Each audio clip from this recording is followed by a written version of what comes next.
Меня зовут Кириченко Николай Владимирович. Его работаю механизатором. Здесь трудились мой дед, мой отец. Я продолжаю их дело.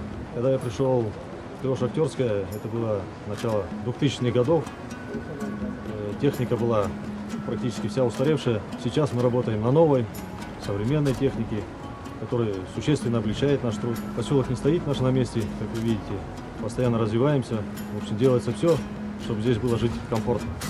Мен Жакупова Тұрсынгүл Оқжанқызымын. 1985 жылы осы ауылға мен келін болып түстім. Содан бері отбасыммен осында тұрып жатырмын. Жолдасым механизатор. Өзім көп балалы анамын. 4 балам бар. Аллаға шүкір, 10 немерем бар. Өз көзіңізбен көріп тұрсыңыз біздің ауылымызды. Біздің жағдайымыз өте жақсы. Осының бәрі біздің басшымыз Прокоп Георгиевичтің арқасында. Жұмыскерлеріне бәрі жағдайды жасайды. Біз бәрі көмекпен осы кісіге барамыз.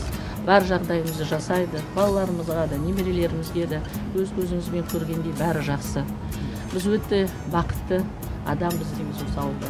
Айым солай болады. Әмин айтқанымыз.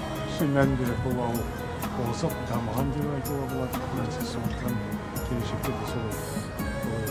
Бұл ауылдың дамуы Георгиевичтің арқасы.